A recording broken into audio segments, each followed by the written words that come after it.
I've been doing this work a long time. Sorry. I have a great deal of gratitude for being able to do it with the folks who are in the room tonight. I need to open up by thanking the Conti family, Wendy and Marie, for helping make this possible. I want to thank Ken in the back. This is this room and a lot of the food that we're having is donated tonight by Ken. He's got a business to run, and but he's letting us be here tonight. So people need a hotel stay at the Hilton Garden Inn. I want to thank Buck and his family, Buck's been traveling doing a lot of these videos so that folks can hear these stories. And none of these folks that you see before you or who helped make this possible, in terms of the Conti family, Christine Emerson and her family, they don't get paid to do this. I do. This is my job. I'm blessed to have it.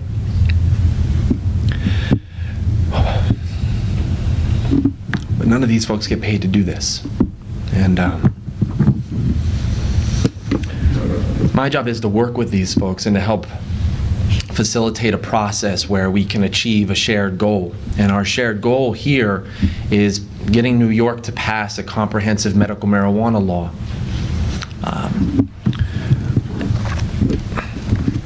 I get to work with Julie, my colleague Julie Netherland over there, and a great team of people. We get to work on this effort.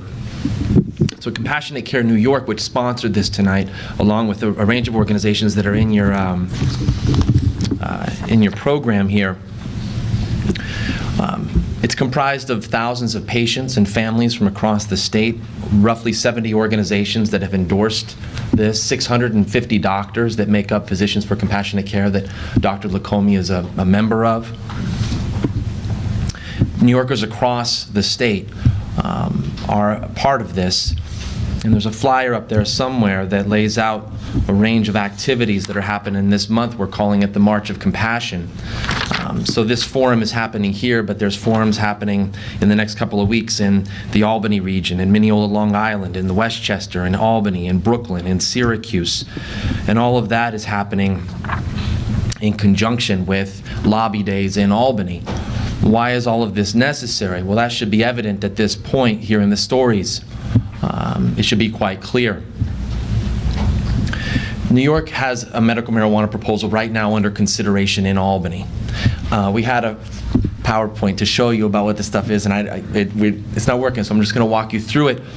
But I want folks to know that there's a fact sheet in the back, a frequently asked questions in the back that will walk through a lot of this stuff, as well as a lot of other information that we can provide you, and copies of the bill. If people want to read the actual legislation, we have that here, and you can get it from Julie Netherland when we're done. Let me give a brief summary of medical marijuana in the United States so that folks understand what is taking place in Albany. There are right now 20 states in the U.S. that have medical marijuana laws, 20, plus the District of D.C. Nearly a dozen other states, a little more, are currently considering passing these kinds of laws. And that includes everything from Florida out to Alaska. Alaska has that law. I mean, it's all over the place.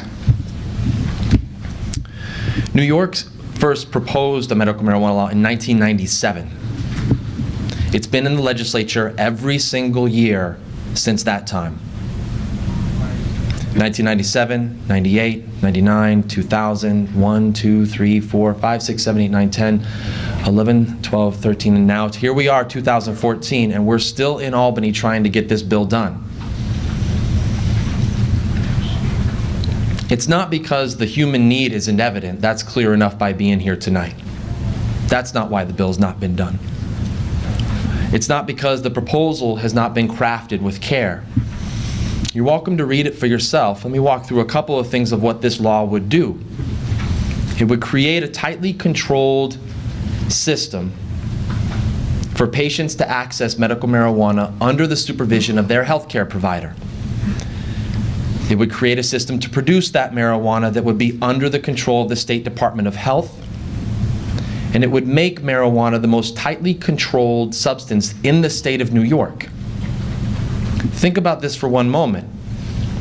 It would make marijuana more tightly controlled and regulated than OxyContin, than oxycodone, certainly more so than tobacco or alcohol, and far more so than many of the psychotropic medicines that get locked up in pharmacies in safes and so forth. It would make it even more controlled than that. Remember what Dr. Lukhomy said, that there's no evidence of an overdose ever occurring with marijuana. That doesn't make marijuana safe.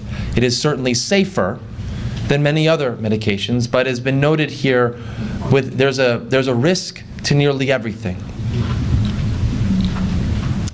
But the balance here is that the benefits to be found by enacting a program to access medical marijuana so that a patient and their physician, their healthcare provider, can make a determination as to whether or not marijuana would work for them is essential. Some people, like the Williams family and the Conti family and the Emerson family, have children who need to have access to strains of marijuana that are then turned into oils and tinctures so that they can consume it orally as a food. Some, like the MS patients and the cousin of Reverend Pierce, need to be able to smoke it because it's the only thing that stimulates their appetite so that they can eat.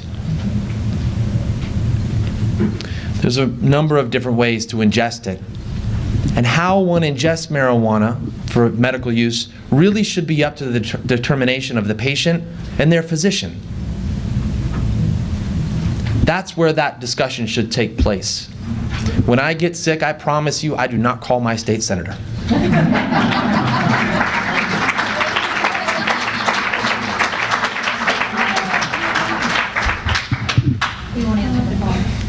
They usually don't. If one looks at the Compassionate Care Act, you would find that of the 20 states that currently have medical marijuana laws, including every state in the Northeast except New York and Pennsylvania. Consider this. If you go across to Vermont, you can get medical marijuana if you're a patient. New Hampshire, Maine, go over to Rhode Island, Connecticut, Massachusetts, go down to DC, Delaware. You can get medical marijuana in all of those places. I live in Brooklyn, New York. I go to work in Manhattan, and when I look across the Hudson to New Jersey, I see a state where patients can access marijuana. We work with a doctor who works in New Jersey. He's one of the co-directors of Physicians for Compassionate Care. He has a practice in New York and a practice in New Jersey. And he says, what in the world is going on that I can provide my patients in New Jersey? I have this tool in my toolbox in New Jersey, but I don't have it in New York. If you looked at the Compassionate Care Act and you compared it to those other states, you would find that the proposal for New York would make the program here amongst the strictest in the nation. It would be the most tightly regulated and controlled. It would arguably be one of, if not the best, such proposals in the nation, because it would allow for patients who need the marijuana to access it. It would allow doctors to make that recommendation, and it would be, as I mentioned, tightly controlled by the state. Because 20 other states have moved forward with this, we have a lot that we've been able to learn as to what works and what doesn't work. And so it gives us a chance to look at those other states and say, nobody wants anything that looks like what we see on TV with California. That's clear. I think we'd all agree to that. We also don't want to end up in a situation like Maryland that passed a law that's strikingly similar to the one that Governor Cuomo has put forward. You may have heard that Governor Cuomo had his own proposal. And we were very pleased that the governor finally came out and said, I recognize the medical value of marijuana for certain conditions. That was quite good, and we applauded the governor for that. But he put forward a proposal that would look a lot like what they did in Maryland. And in Maryland, we don't count that state as a medical marijuana state because there aren't any patients accessing medical marijuana in that state. Or there's very, very few who ever will. I'm going to read a couple of things briefly here because there's been some talk about the science of medical marijuana, and certainly Dr. Lukhomy can speak to the medical science of this certainly better than I can, but I'm going to read a couple of things here because this gets to the point that I'm going to make, which is why is it that we're even having to be here? Why do we even need to have a forum like this in the first place, given that certainly the stories are quite compelling? There's not a challenge in creating a system that will work, because 20 other states did that. I mean, interestingly, if you go north to Canada, they have a federal medical marijuana program. They've done it as a nation. So has Israel. Right? So we could go right across the water to Toronto and meet with patients who have a program there. So we know that it can be done. So then what is it that's the holdup? Well, the thing that we hear a lot in Albany is, well, there's not enough research on this. There's opposition. There are people that are opposed. We know that this might be a hard thing for some people to work through. Quote, evidence not only supports the use of medical marijuana in certain conditions, but also suggests numerous indications for cannabinoids. Cannabinoids are one of the, there's a range of different cannabinoids. CBD, the oil that I think Ms. Williams referenced that would be helpful potentially for Tommy or for Anna or for Julie. That's a component of marijuana, one of the cannabinoids, but there's a lot of these different cannabinoids. I'll read this again. Evidence not only supports the use of medical marijuana in certain conditions, but also suggests numerous indications for cannabinoids. Additional research surely is needed to further clarify the therapeutic value of cannabinoids and determine optimal routes of administration. The science of medical marijuana should not be obscured or hindered by the debates surrounding the legalization of marijuana for general use. That's from the American College of Physicians. The evidence demonstrates a connection between therapeutic use of marijuana and symptom relief. That's from the American Nurses Association. When appropriately prescribed and monitored, marijuana cannabis can provide immeasurable benefits for the health and well-being of our patients. We support state and federal legislation not only to remove criminal penalties associated with medical marijuana, but to further exclude marijuana cannabis from a classification as a Schedule I drug. A Schedule I, that is from, I should note, the American Academy of HIV Medicine.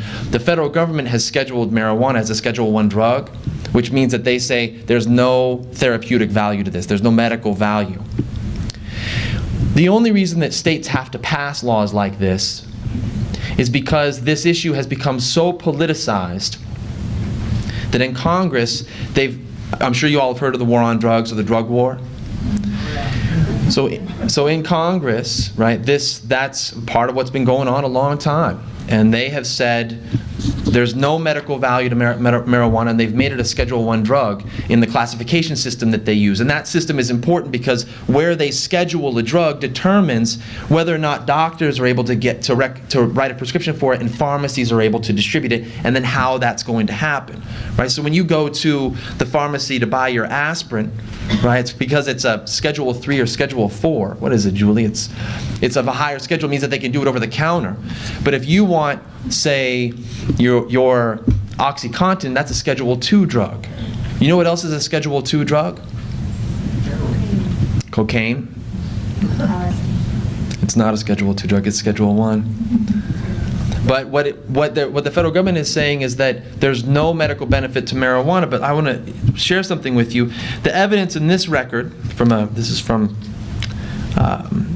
I'll read this. The evidence in this record clearly shows that marijuana has been accepted as capable of relieving the distress of great numbers of very ill people, and doing so with safety under medical supervision. It would be unreasonable, arbitrary, and capricious for the DEA, the Drug Enforcement Agency, which is responsible for this scheduling, to continue to stand between those sufferers and the benefits of this substance in light of the evidence in this record.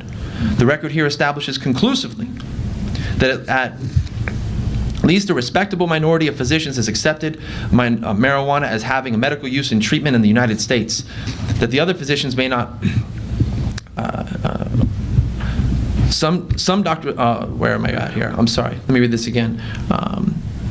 The record here establishes conclusively that at least a respectable minority of physicians have accepted marijuana as having medical use treatment in the United States. This is from a guy named Francis Young, who was the Drug Enforcement Agency judge who did this ruling in 1988. When he was telling the DEA, hey, you shouldn't be scheduling this as a Schedule I drug. And at that time, you didn't have even as many of these different groups of physicians like the American College of Family Physicians and so forth that have come out in support. Right? More have come out in support since 1988. The DEA ignored this ruling. The only reason that we're having to pass a state law in the first place is because Congress won't act. Maybe that's the shortest way to say it. Now imagine, if you will, for a minute, if what we had to do was to wait for Congress to do something in order to help the Conti family, the Emerson family, Reverend Pierce's family, folks living with breast cancer. The folks down in D.C. can't get themselves out of a paper bag right now, let alone change something that they did a long time ago around something like marijuana. Which is why states have had to move forward and say, since Congress won't act, we as a state are not going to wait around and let our patients suffer. And the first state to do that was California in '96 with the voter referendum. And then you had Washington and Oregon and Arizona and Alaska with voter referendums, that we don't have that option here. But then you had states passing this thing through state legislatures like we have here, Connecticut, Vermont, and others. This is our binder that we take, and if any of y'all want to look at this, we have a few to spare, and I encourage you to look through it because it's got the science in here, it's got a lot of the research, the history of this stuff.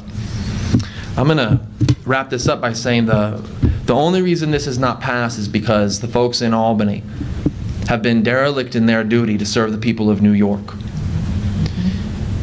They're not reading the science. They're just saying things out the side of their mouth without knowing what it is that they're talking about, and they get away with it, largely because they're Senator such and such or Assembly Person so and so. Now there's a lot of good people in Albany, and I don't want to be mistaken as saying anything otherwise. But we have people suffering right now in this state, and a proposal that will work. We know it can work, and we know the value that it can do. We have doctors asking for it. We have families that need it. When you look at the polling, if that was the only concern here, then we should be somewhat lifted, because when the last poll showed that nearly 90% of New Yorkers supported this, including supermajorities of Democrats and Republicans. It's not a partisan issue. Whether you look upstate, like Western New York, like we are here, or the Adirondack region, or the Mid-Hudson Valley, or the Southern Tier, or the Westchester area, or New York City, or Long Island, there's not a region in this state that doesn't support allowing patients to access medical marijuana under the supervision of their healthcare provider. The only folks who are confused about this are the ones that we've been sending to Albany. Which may say something about us too, just to be fair. We're going to open this up to Q&A, but we're two things before we do this.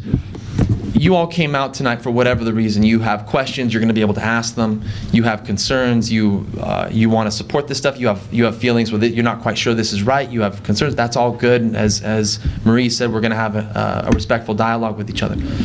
For those of you who think that what we're doing here is wrong, that what we're doing by not allowing patients to access this thing is wrong, that what Albany should do is take action, we're going to get to the action steps before y'all leave. There's some stuff in the back that I'd encourage you to grab before you go if you got to leave before we wrap up here at 8:30, because Ken needs the room closed out by 9. We told him we would do that.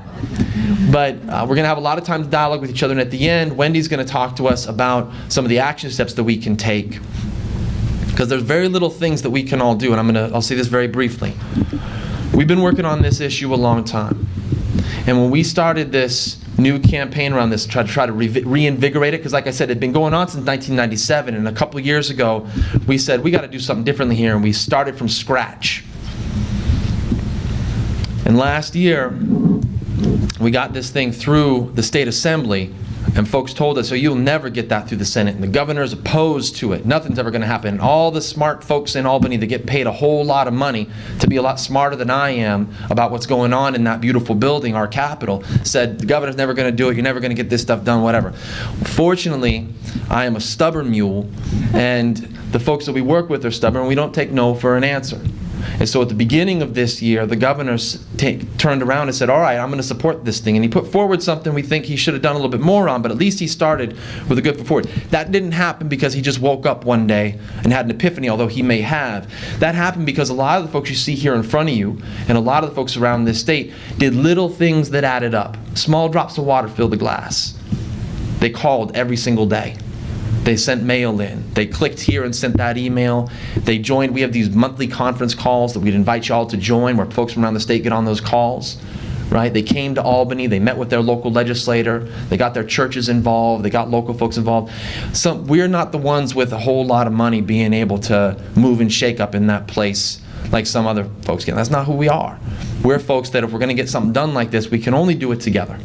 That's the only way it's going to happen. Small things make a big difference. The only reason why we now have count them, four Senate Republicans from this region, Senator Maziarz, Grisanti,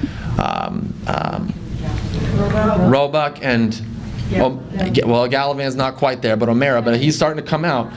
Kennedy too. The only reason that that's happening, and bless all of them for coming out, the only reason that's happening is because they're hearing from these families all the time and these patients. They're hearing from folks like Reverend Pierce and Dr. Lacombe. They're hearing from folks every single day. Is all building as an advocacy movement and making sure that they understand that we're not going to let them go back and forth between Albany and then back home without coming back saying that they've done something to improve people's lives. And so we believe that we're close to being able to pass the Compassionate Care Act, closer than ever before.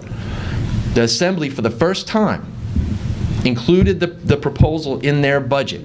Right? So where we are right now in the Capitol is that the governor's put forward the state budget and he says, here's my proposal, and now the Assembly and the Senate have to put forward their proposals, and then they all got to get together and work it out until they come up with an agreement. Right? For the first time, the Assembly said, all right, we're going to include this in the budget, in our proposal. We're going to do that because it creates a new system. There's going to be rules and regulations. Money will be generated, fees, taxes, and so forth. So it makes sense to have it as a budget element. That doesn't mean we're done. We're not over the finish line, but we're farther than we've ever been. We got new Republican support when the Republican conference has been the one saying for a long time, we're never going to do this, even though privately, many of these senators say, oh, we're with you, but we can't say it in public. We heard this. So we're going to get to the Q&A. So we build in momentum. The budget is due April 1. Keep this in mind. The budget is due April 1. So we have an opportunity to get this thing done by April 1, but we got to all lay hands on it and push it. It's the only way it's going to work. Because remember, a lot of the folks that are there in Albany, some of them want to do good, but what they need is a good kick in the rump to do it, and we have to provide that. So I want to thank the Hilton again for hosting. I want to thank Marie for facilitating. We're going to do some Q&A now. Thank you all so much for coming out.